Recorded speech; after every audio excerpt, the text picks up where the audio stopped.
সবাইকে আজকে একটা নতুন ভিডিও নিয়ে হাজির হলাম তোমাদের সামনে। তোমরা কেমন আছো? আশা করি অনেক ভালো আছো আর আমিও খুব ভালো আছি। আচ্ছা, আমি কিন্তু আমার সময় প্রায় একটা কচু নিয়ে নিয়েছি। এই কচু দিয়ে কিন্তু আজকের এই অসাধারণ রেসিপিটি করব।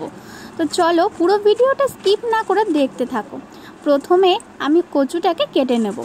বিয়ের আগে আমি কিন্তু কচু কাটতেই পারতাম না, মানে আমি আগে কোনো দিন কচু কাটিনি।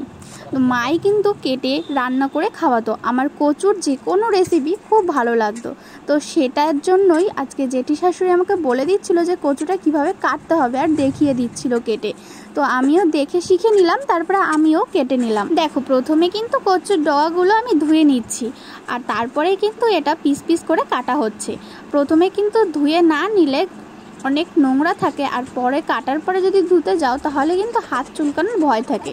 আর হাতে যদি প্লাস্টিক করে নাও তাহলে তো কোনো চুলকানোর কথাই আসে না। দেখো, জেঠি শাশুড়ি দেখিয়ে দেওয়ার পরে আমি এবারে কেটে নিলাম আর তারপরে কিন্তু শেষে ভালোভাবে ধুয়ে নিয়েছিলাম আরও একবার।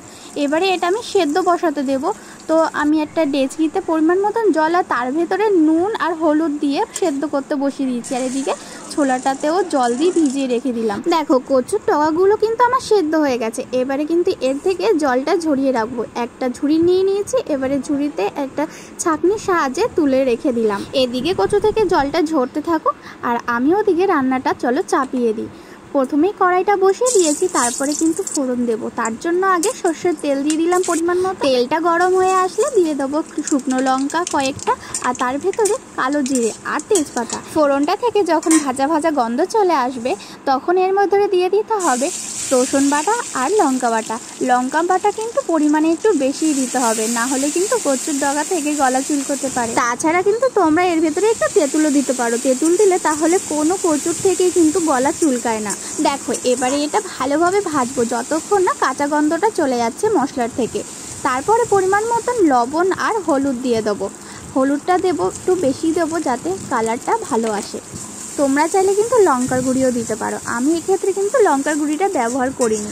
আবারও এগুলো একটু ভালোভাবে নাড়িয়ে চাড়িয়ে ভাজা করে নেব। তারপরে এর ভেতরে দিয়ে দেবো জল ঝরিয়ে রাখা কচুর ডগাগুলো। আচ্ছা, তোমরা কি বুঝতে পারলে যে আমি কি রান্না করছি? তোমরা যদি এই রেসিপিটার নাম জানো তাহলে অবশ্যই এটা কমেন্ট করে জানাও। হ্যাঁ, এটাকে কচু শুক্তো বলে বা কচু ল্যাবড়া বলে, যে যেরকম বলে পারে।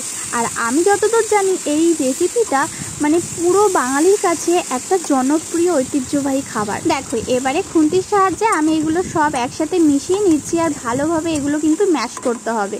আর এর থেকে কিন্তু জল ছাড়বে, এই জলটা কিন্তু পুরো ভালোভাবে টানাতে হবে। দেখো, মোটামুটি আমার জলটা টেনে এসেছে। এই সময় কিন্তু আমি ওই ছোলাগুলো দিয়ে দেবো। ছোলাটা দিয়ে দেওয়ার পরে ভালোভাবে আবারও নাড়িয়ে চাড়িয়ে নেবো, ভালোভাবে সব কিছু একসাথে মিক্স করে নেব। তারপরে একটু ঢাকা দিয়ে রেখে দেবো খানিকক্ষণের জন্য। তারপরে ঢাকনাটা খুলে দেখবো যে আমার জলটা টেনে গেছে কিনা পুরোপুরি। দেখো, আমার পুরো জলটা টেনে গেছে আর অনেকটা আঠালো হয়েছে। এই রেসিপিটা যত বেশি আঠালো আঠালো হবে ততই কিন্তু খেতে দারুণ হবে। আচ্ছা, এই রেসিপিটা কিন্তু ছোলা ছাড়া ইলিশ মাছের মাথা দিয়ে করলে কিন্তু খুব ভালো লাগে খেতে। আমার তো পুরো রেডি হয়ে গেছে কচুর শুক্তো। দেখে বলো কেমন হয়েছে। শুক্তোটা যেরকম ভালো দেখতে হয়েছিল খেতেও কিন্তু বেশ ভালো হয়েছিল। তাহলে দেরি কিসের, ঝটপট যাও তোমরাও গিয়ে এই রেসিপিটা একবার ট্রাই করো। তো বন্ধুরা, আজকে ভিডিওটা এখানেই শেষ করছি। তোমাদের সাথে দেখা হবে নতুন কোনো ভিডিওর সাথে। তার আগে তোমাদের যদি ভিডিওটা ভালো লাগে অবশ্যই চ্যানেলটি সাবস্ক্রাইব করে আমার পাশে থেকো।